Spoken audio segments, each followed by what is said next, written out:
In this episode, I want to talk to you about some common rider mistakes. If you live in San Diego, I think you already know that May Gray sucks, and so does June Gloom. Oh my god. You know what? I'm going to make a separate video about this. About pre-ride rituals. How not to forget your keys before you throw on your gloves. What a rookie mistake. And how long have I been riding? And how many miles do I have under my belt? And how many bikes have I ever owned? Jesus. If that has ever happened to you, leave a comment down below. Anyway, talking about blind spot awareness, look what I got in front of me. I got a Jeep that's parked in the red side of the lane, which you're not supposed to park in. Now you see, that guy shouldn't be there for this specific reason. I can't make a U-turn now because there's a blind spot and I have no idea who's in front of this guy or who's coming in front of him. So now what I have to do is I have to go all the way down there and make a U-turn and come back around. So as far as blind spots are concerned, let that be lesson number one. Now he's deciding to move. Thank you, buddy. This makes life easier for me. Thank you. Now I can make a U-turn. Or, you know what? I'm just going to make a left over here. But let that be your first lesson. Do not rush the process of waiting for other cars, and patience is key when it comes to riding. So if you need to exit where you are and go somewhere different, being aware of other cars' blind spots, as well as making sure that your vision is not impaired about what's coming up in front of you or what's behind a certain car. Give it some time. Be more patient. By waiting an extra 60 seconds or maybe 1 minute or taking a detour for that matter, I was prepared to just go around the car. I was prepared to do that. I wasn't even prepared to make a U-turn unless he moved, but I'm glad he did. So, you know what? While we're at it, let's just continue and talk more about blind spots. So, the other suggestion I have for you as far as blind spots is always making sure that you're positioning yourself in the lane correctly. Now, you see, I got a couple of different choices when I'm riding my motorcycle.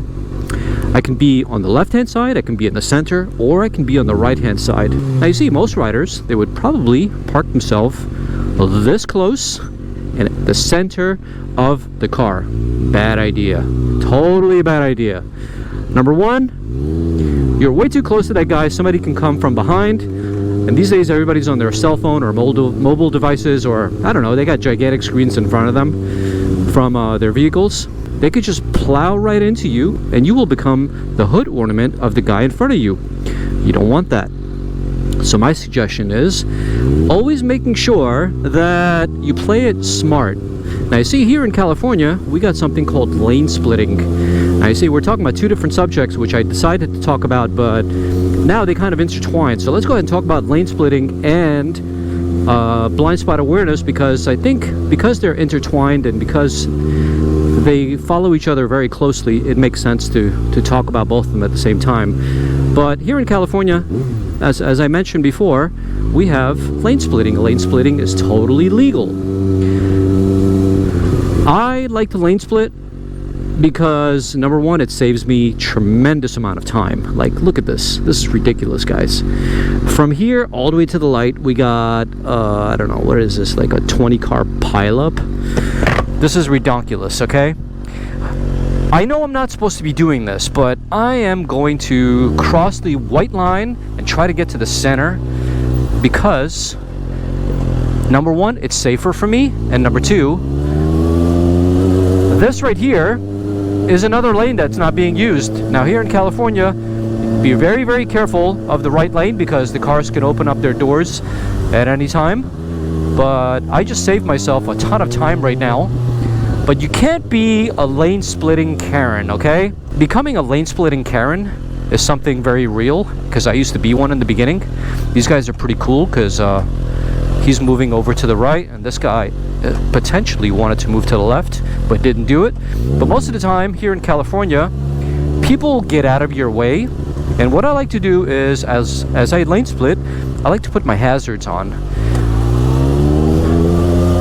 I'm not exactly sure if my hazards are helping me in any way or not, but I put them on anyway, hoping that people see the hazards and they get out of my way.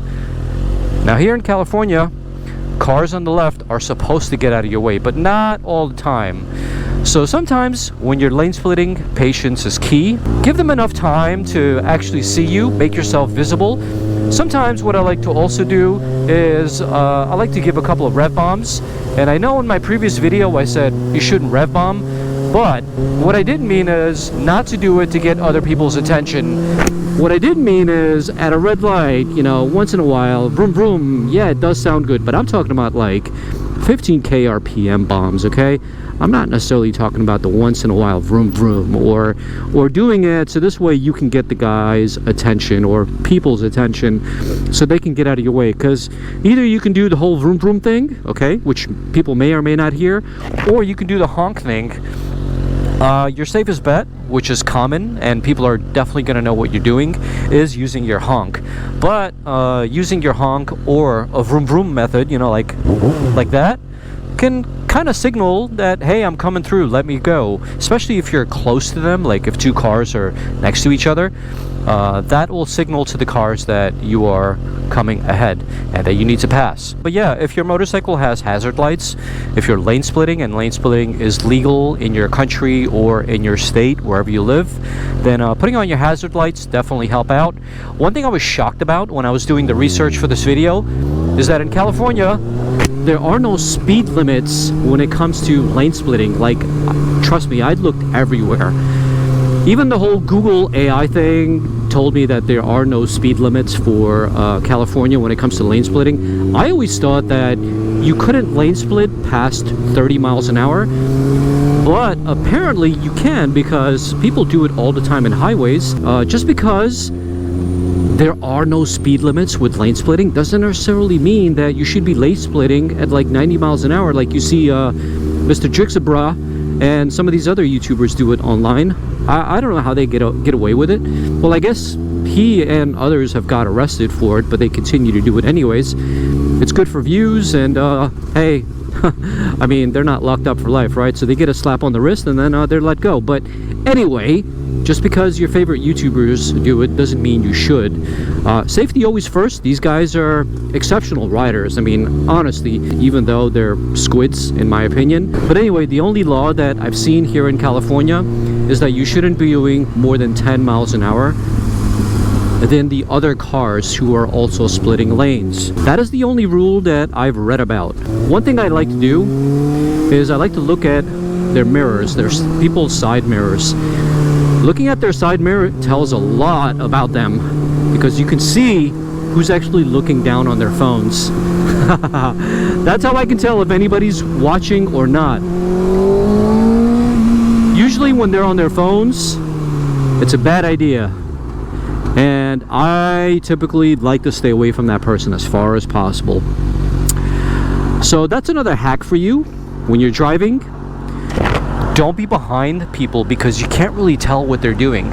Always stay to the left or to the right, wherever you can see that there's an escape route. Over here, as you can see on the left lane here, that's not an escape route, simply because you got that barrier that's dividing cars between coming this way and going that way. So the escape route and the correct place to be on the lane would be on the right side, and therefore I can escape over to the second lane, but I can also see what the guy is doing in front of me. I can see where their head is positioned. I can see if they're distracted.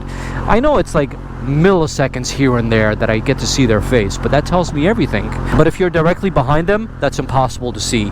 And it makes it very difficult for them to see you as well, because people pay more attention to their left and right mirrors than they do to their back mirrors.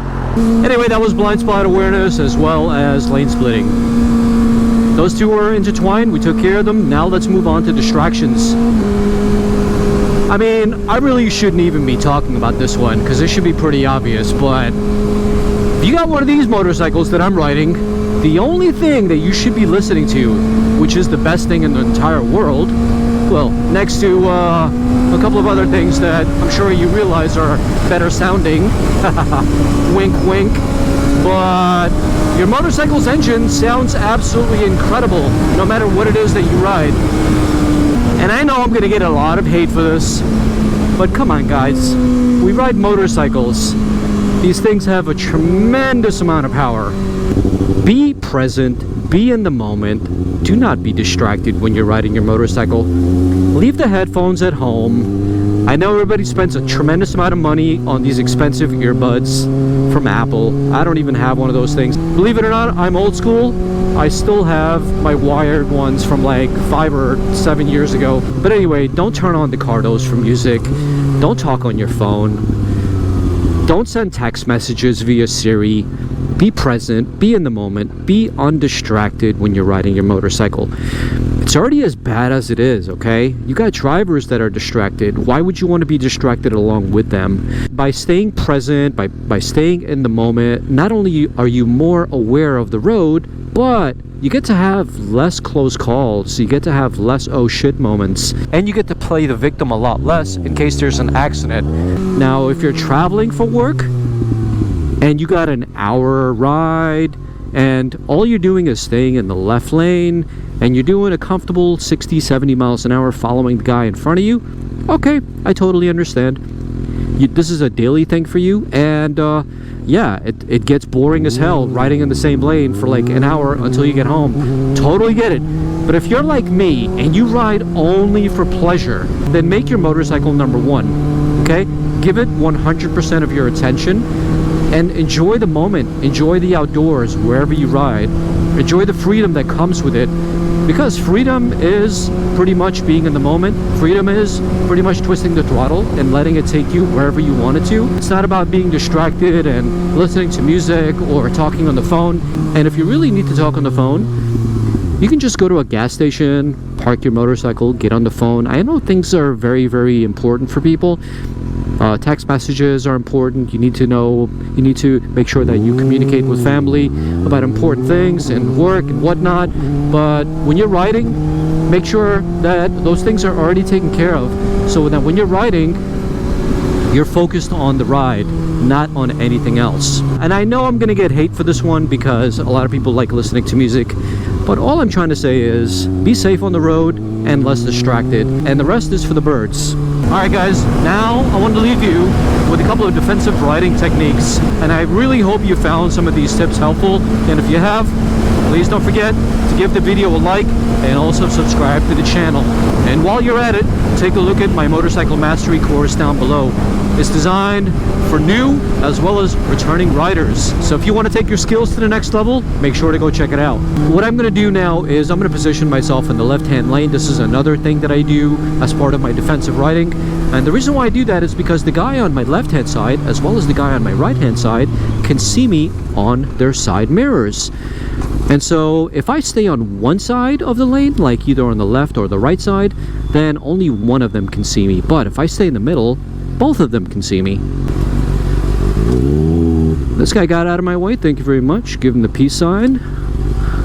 Sometimes people are really cool, man, and then other times they're just stubborn. But as I mentioned in the beginning of this video, you can't be a lane-splitting Karen, so don't expect them to move every single time. Maybe there's somebody in the passenger lane they're having a conversation with and they're just not aware of their left or right mirrors. Totally understandable. And then other times, you know, as I mentioned before, they're distracted by their phone, you know, like they're doom scrolling on Instagram or TikTok or whatever. So what I like to do is I like to get out of a situation as quickly as I can, and lane splitting allows me to do that. So if you have the opportunity to lane split in your state or country and you're allowed to do it, by all means, it is better than not doing it. Trust me. I've been riding in San Diego more than 5 years now, and I probably have about 50,000 miles of lane splitting experience under my belt. Okay, fine, not every single one of those miles are lane splitting, but I would say most of them are, okay? Because I ride in roads like this. I barely ride on the highway. There's really nowhere to go on the highway for me, so it's a very scenic road, and there's traffic like what you see here. So all I do is lane split. If I couldn't lane split in these roads, I would never ride here, only because it would be next to impossible to get anywhere.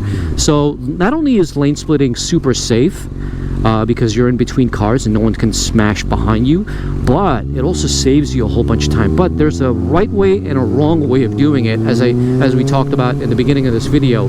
From now until the next 30 days, I have one new short being released. Hope you enjoy them, and I will see you guys on the next episode. Peace.